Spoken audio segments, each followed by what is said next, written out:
Hello everybody and welcome back to Talk of the Town. My name is Brian Kelley and we have an exciting show for you today. But we have an exciting show for you all the time, don't we?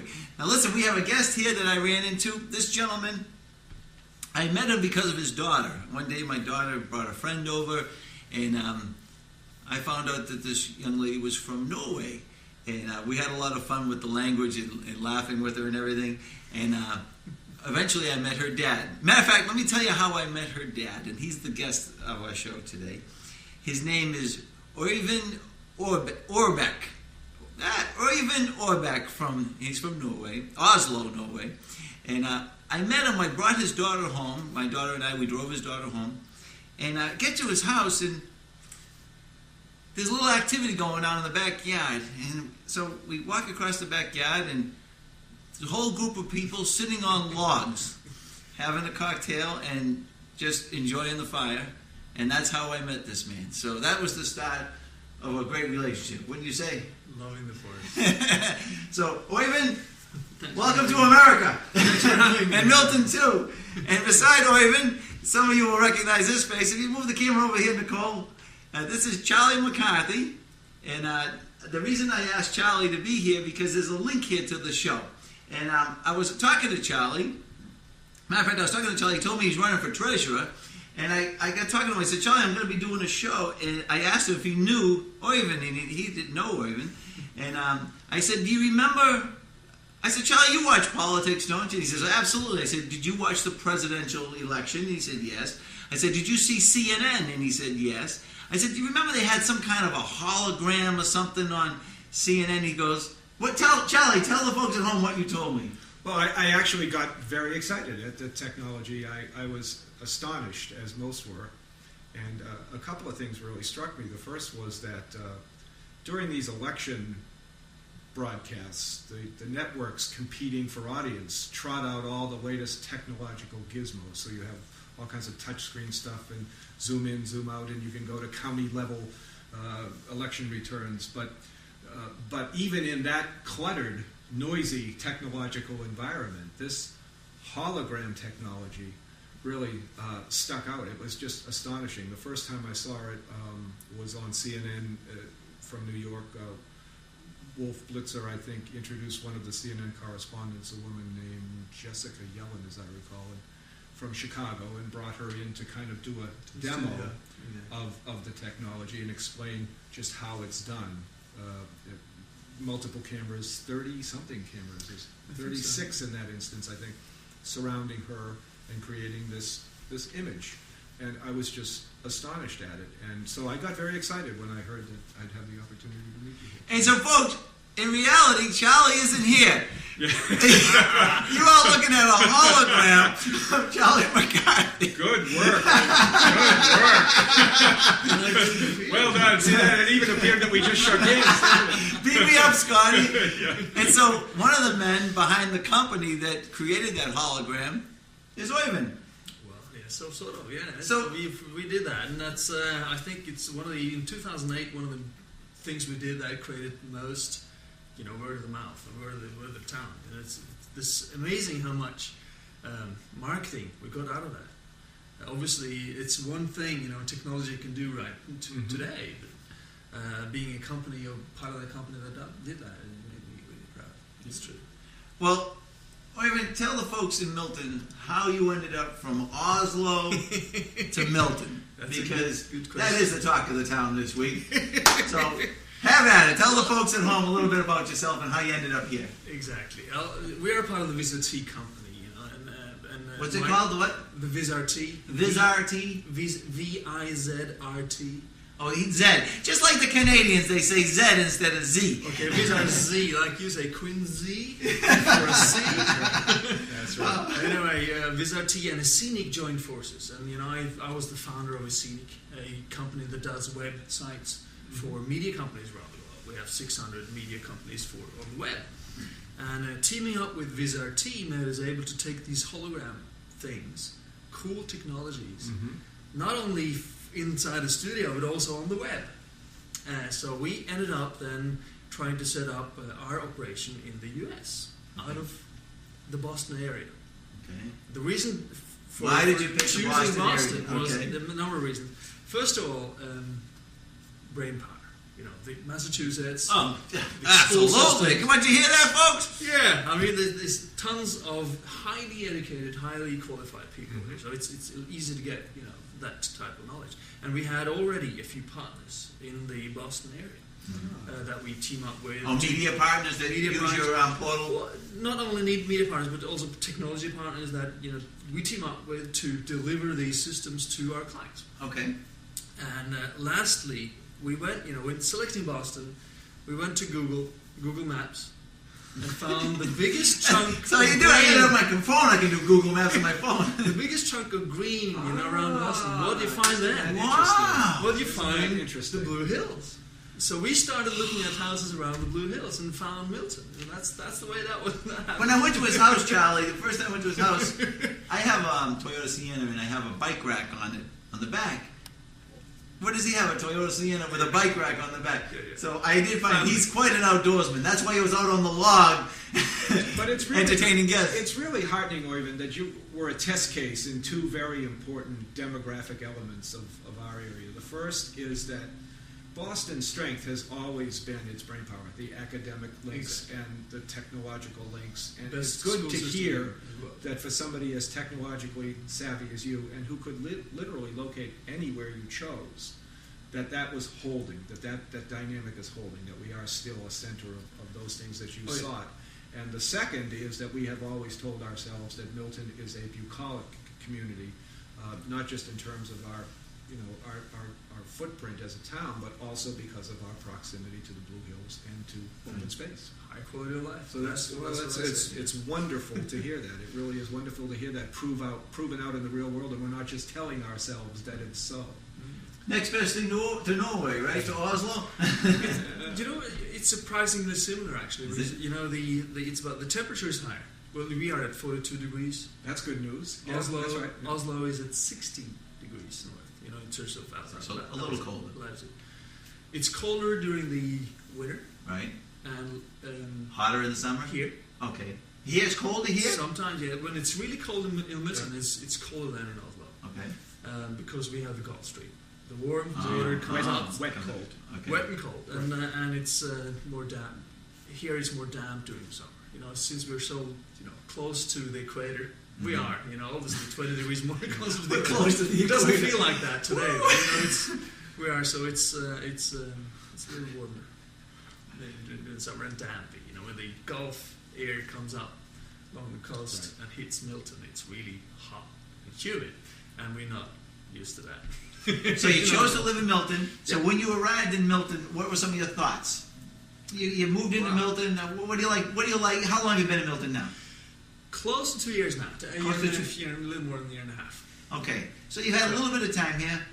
What do you like best about Milton, besides the Blue Hills? Business-wise, it's wonderful because it's 15 minutes to the airport. I don't think, I didn't mention that, but that's one of the few towns, a few cities in the world you would have 15 minutes drive to the airport. So you access the whole country from Milton.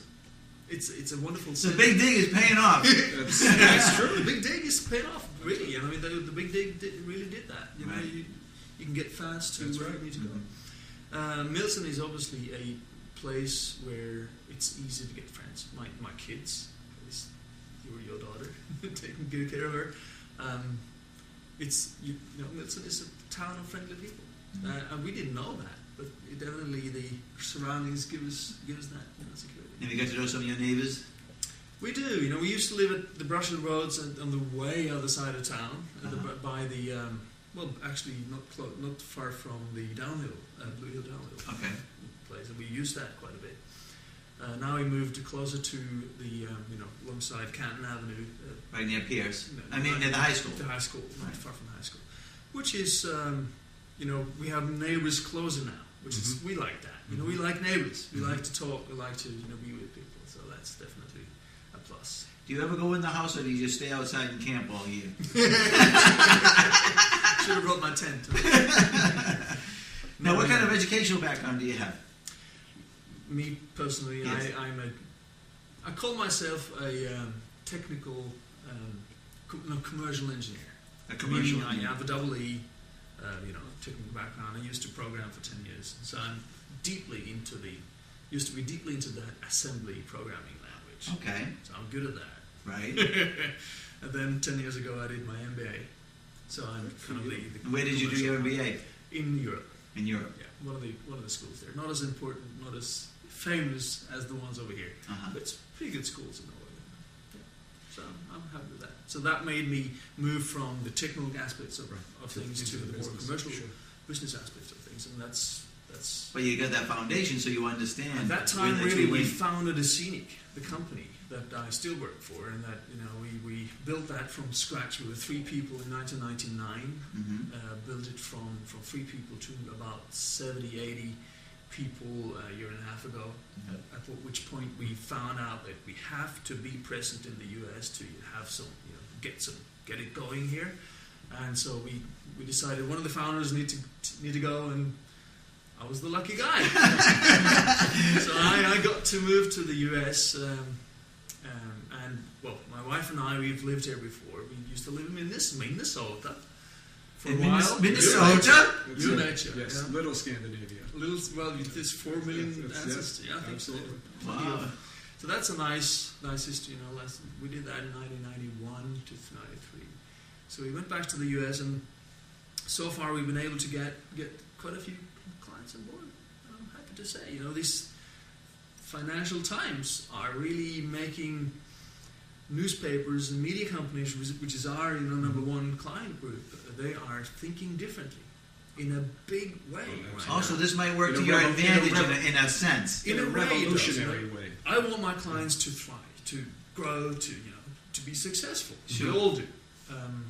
Right now, they are forced to think differently than they have before. But I believe that the web, which is my number one part, the web has come to stay. One, right, and secondly, I believe that the power of the web will give media houses across the globe, not only in the US, the ability to grow and be profitable as they have ever been if they do it right. But in order to do that, they need to act. They can't sit and let the Googles, Facebooks, the Craigslist take all the markets. They have to act and invest a little bit. It doesn't need to be much. They need to invest a little bit to grab those opportunities that are there. And what we've seen now over the last 10, 15, 20 years as far as the web or internet has existed, that business opportunities are coming along all the time. Every day almost. You get new business opportunities, and that you have new ways of communicating with people. Was that a BlackBerry? That's a BlackBerry. This is an iTouch. Yeah, iTouch. So these are just 2 examples of what you can do. As a media company, use these platforms to create new business opportunities. Social networks, event sites, search for classifieds, whatever it is that media companies need to do. They are media experts, content experts. Content is still king, but they need to be worried about the distribution. And these, investing in these types of technologies is what we try to be there for them. There's a huge conundrum going on. I'm sorry, Charlie. That's a big word for me. I'm a lover. A conundrum. Didn't I hear Alan Greenspan use that word? A conundrum. I'm a lover of newspapers. I grew up with newspapers. I've read 3 or 4 newspapers every day. It's just a habit with me, and yet it's heartening to hear you speak optimistically about the future of the newspaper business, because the problem there is going to the web and making it pay, because the business model that's currently out there for the I can either subscribe to the New York Times and pay $7 or $8 a week and have a physical paper thrown on my doorstep, or I can simply log on to the New York Times and read all of the content that I'm interested in that would be in the print edition for free and not have to pay. So you get into this situation where you're giving your product away in a business model, and that can't go on forever. But if you look at the new technologies that you reference, blogs and those sorts of things, all of the product, the news product that is being put out there, even on cable news, you see them interviewing print journalists, people who do reporting for a living, the content of which is being paid for by newspapers that are losing money because they haven't been able to master a new revolutionary business model. So it's really good to hear you talking about opportunities. You know, what history has told me, if you are, you know, if you need to change, Mhm. you will change. But obviously, for large companies that has made piles of money for 20, 30, 40, 50 years, and media companies have done that. They have been, you know, used to being posting solid profits for 50 years. Change takes time, so Yes. it's just you know, but it will. And it's painful. It's painful. It will take time, but I'm really optimistic. I'm totally optimistic as far as the newspaper and the Relieved media to industry hear as you say such coming out of the, you know, this crisis in a big way. I definitely believe so. What about the Kindle? Oh, I'm sorry. Go ahead. Well, I was just going to talk about the Kindle actually. But, you know, Kindle is one of these things that are coming out. Some of the people might not know what a Kindle is at home. Tell them what the Kindle is. A Kindle is I think it is an 8-inch, a little bigger than this. You know, it's a device like this, and you can buy it and you subscribe to the New York Times, Boston Globe, whatever, you know, a number of papers. You can pay to get the content from Is those this papers proprietary onto- to Amazon at the moment? The Kindle is a proprietary thing. Yeah, Is that's it? what I thought. So, but my prediction is that you will have Kindle-like devices. I saw read about the Sony's coming out with one and another company right now. Sony has already had one ebook reader, so you can buy it on airports for free. Well, too much, I think. And I like the Kindle because it downloads the paper automatically. You don't have to get up. It's Exactly. all wireless. Yeah, that's right. But this is also wireless, Right. Oh, and it downloads the paper, as he said, Yeah. on the web browser. right. So what is the difference? So, you know, newspapers have to, or media companies as such, have to start charging for content. Sure. They have to start, and they would have to do it in a way that makes them competitive Mhm. versus the free content. Right. You know, your blog, my blog, your blog, Brian. You know, when you start blogging, when people start reading your blogs, you know, that becomes a piece of news. And then, you I'm know, going to have to that- charge. I'm sorry. The Milton Oracle.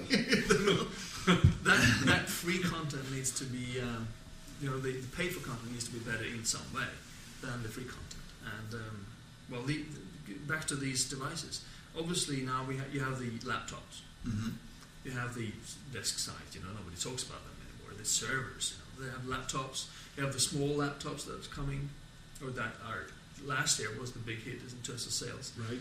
And the Kindle is, in my view, is just another device. Mm-hmm. So they will all mesh together, all be, you know, exist together, and you need to have tools and systems to be able to provide the content on these platforms. So it's you know, time will show, but I think that these devices will be. In the world today, I think you have more mobile phones by far than you have laptops, and so this is going to be a big part of the future that you enable these devices, and the Kindle is just one short step. And how they are, the business models behind that, I think newspapers, media companies will try. Some will fail, some will win big, I think. So now your company, Escenic, I went on the web. What do they provide the whole? They're almost like are they a hosting site? Do they host the newspaper basically? We can do that too. Well, that's one of the things you do. Yeah, what Escenic does, if you had a job as a journalist at one of our clients, Okay. you would log on to Escenic in the morning. Okay. So if I'm a journalist for the Boston Globe, Yeah. I go to the Escenic website. If they were a client. If they were a client. If anyone from the Globe listening, do you want to compete in this world or not? I mean, come on, it's obvious. Let's say you They wrote gotta for, be clients. Let's say that you wrote for the St. Petersburg Times of Florida. for That's example. right. For instance, St. Petersburg Times, they've been using Escenic for quite some time. They go to in the morning, log on to Escenic, and maybe look at some feeds they get from AP Reuters or whoever. Oh, so Escenic gives a source of information to the reporter also. They would do that within Escenic, check out the news. They would start, maybe they need a news piece, another new article about the water temperature Okay. compared to the water temperature of Massachusetts. For Okay. instance, that would be All a right. piece of news today, and they would start with the title and start typing in the content. Okay. And then after having done the content, what do you need to do? You need to add some pictures. Okay, you Okay. save the pictures and drag them onto the story. And these are all pictures that the royalties have all been paid on, so it's all. That's they taken don't care have to of. go You all. don't need to worry about It that. saves all that work that they would have to do. Yeah. Okay. So and then maybe a video. So Okay, you search okay. for video and have a look at the video. You put in a start time and a stop time. You know, those 4 seconds you want to show together with the story on your webpage. So you take that, drag and drop that onto your story. Okay. You find other related stories. You maybe go to other websites. Maybe you need to YouTube to get some. All that you do in Escenic, and Escenic is a tool then for journalists to make the story better. Add content to it, make it value add in a way. Bring So it has to be things- pretty simple because you're taking a reporter that. Usability is number one. That's the whole key. That's the whole key. It's kind of like the difference. I have a Windows 6.1 based phone. Yeah. And it does a lot. I need it from the company that I work for because of the security features in it, because we're going to be doing things with that with clients. Yeah. My son has the iPod Touch. The touch. Yeah. No, it's not the phone. It's just the other one, the fun thing. Touch. Yeah. The player. And man, I can pull up a video. Charlie, I pulled up your website. I saw your picture on my phone. Okay, what is that website? Oh, It's charliemccarthy.com. That's he's easy. creative, isn't he? Okay, but I saw your picture on my phone. But my son's device can pull up video content much quicker, much more user friendly. It's just unbelievable the difference in the usability, and I think that's the secret is usability. I think so too. I mean, that's a big one of the biggest R&D areas that people are applying millions of dollars into creating systems, creating devices that are usable, more user friendly than they are today. Every market is like that. You start from scratch and everything looks really techy, and then the wave goes by, and in the end you get usable systems. It takes. Somebody told me once that it takes 10 years to create good systems. Wow. So as these technologies start to merge, will you be able to hold out your iPhone and see the hologram on the Is that how That's the next as one. they converge going forward? I don't doubt that that's going to be possible one day. That was a Star Wars thing, remember? With Obi-Wan Kenobi was talking to the Leia or something. I was just thinking about that. At the beginning of the movie, remember that? But go back to real world, because the most and this had to be incredibly gratifying for someone who was involved in the production and invention of this technology. The most memorable interview I saw in this election cycle on CNN was Anderson Cooper covering the election night in Grant Park, the Obama rally, this massive rally, and bringing in people from Grant Park. You evidently had set up a site at Grant Park, and they bring in will.i.am, who's the lead singer, the front man for the incredibly popular Black Eyed Peas. This is a man who was a professional entertainer. He's been everywhere in the world in front of all kinds of audiences. He's been on television. He did the Yes We Can video, which I think was about 16 million hits on YouTube. So this is a pro.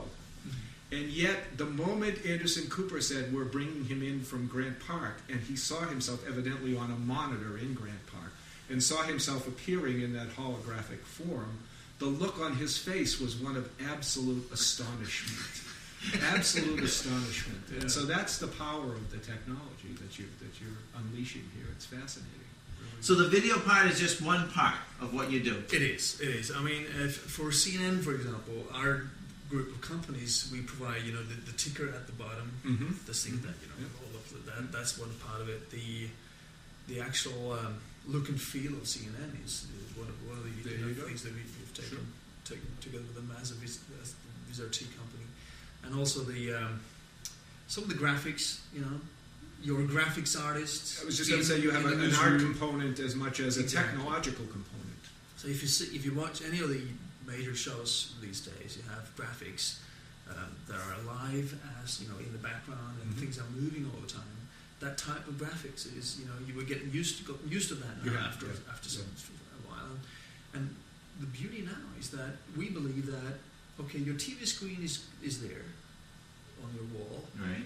and it will be there for a while, but that will be connected to the internet. I believe that. And many are already done Not that. soon enough either. Yeah. So the hologram affect the tickers and the graphics that you are used to, watch on your TV screen, but you don't see that as much on a web page. Right, that's right. So what we are doing now with the the merge of these technologies from the TV side and the web side is to be able to do both of those. That's astonishing. So you're focusing on trying to move it to the web. Exactly, that's what we can do. And there's a show in Las Vegas now in April.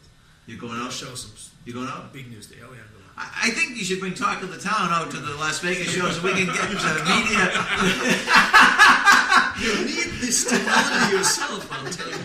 I think Milton Cable needs to get some of this technology. Oh, good. Pause the camera for a second, Nicole. Vision, you're on. Well, Oyvind, it's been a pleasure having you on the show today. I'm thinking about here, and all we've been watching on the news is the negativity, and the world's coming to an end, and the sky is falling, and obviously I heard someone say the difference between a recession and a depression is a recession is when you lose your job, a depression is when I lose mine, and so everything is relative, and I understand that. And unfortunately, some people will suffer in this economic situation that we're in today. But it is so nice to have a refreshing look at the future. And Irving tells us, he's positive on the future. And this economic climate has created an opportunity in his field. But you know what? It created an opportunity in his field because he saw an opportunity. You see, he had to look at it and say, well, what am I going to do? Do I just, close up shop and whine and complain, or do I do something about it? He says, how can I put myself in a position so that I can survive and thrive in this economy? And that's what he is attempting to do. And fortunately, there's other people like you in this world who are creative, who are excited, and they're going to come up with things, and we're going to be okay. So, but it takes an attitude, and the economy's not going to turn around until everyone stops thinking that it's not going to turn around. So if everyone thinks it's not going to turn around, guess what? You're right. So we got to start changing attitude, and I see it here, and I wish you lots of success, and I appreciate the great things you said about Milton, and we want you to be successful so that you can help others in the world, including some of the folks in Milton, because there's always people in need all over the world, and so when we take that success and help pick up others, we're being successful just in doing that. And so I'm excited. Technology. Charlie, I don't think I can help you because my guess is he's not registered to vote because he's Norwegian and he's only been a year and a half, so I don't think you're going to get a vote out of him. That's perfectly fine. It was a fascinating conversation. It was great. Thank you very much. It was nice to meet you too. Thank you very much. Charlie, thank you for coming on. Thank you, Brian. I appreciate it. And Nicole Duvall is on camera. Nicole, thank you for joining us and helping us out today. We appreciate it. All you folks at home, thank you so much for taking the time out of your busy day to watch Talk of the Town. We'll see you again soon. So now, wait, before you hit the camera, stay tuned because don't forget we have Eileen Marr coming on, the great movie reviewer, and we have a public service announcement from Emily Innes from the Planning Board, so stay tuned. Don't touch that dial. We'll be right back. Thank you for watching Talk of the Town.